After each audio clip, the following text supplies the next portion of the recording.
Looking to earn extra cash in 2024? Let's explore the top 5 side hustles in South Africa. First up, online tutoring is on the rise. Tutor students in subjects you excel at. Next, consider becoming a virtual assistant, provide administrative support remotely to clients. If you have a knack for writing, freelance writing gigs can be a great option for you. Another side hustle is creating and selling digital products, like ebooks or online courses. Don't underestimate the power of social media. Become an influencer and monetize your following. For those with a creative streak, offering handmade crafts or products can be lucrative.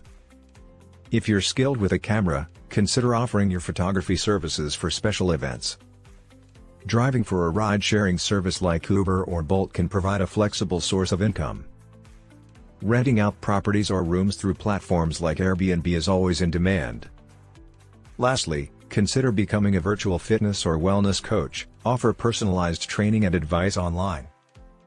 Remember, choosing the right side hustle depends on your skills, interests, and market demands. Research each option thoroughly and decide which one aligns best with your goals. By diversifying your income streams, you'll have a better chance at financial success in 2024. Just remember, side hustles require dedication, hard work, and a willingness to learn and adapt. Now that you know the top 5 side hustles in South Africa for 2024, it's time to take action. Choose the one that suits you best and start making some extra money. Keep in mind that consistency and professionalism will be key to your success. Don't be afraid to take risks and think outside the box. Innovation can set you apart. A side hustle can be a game changer in achieving your financial aspirations. So, what are you waiting for? Dive into the world of side hustles and start earning.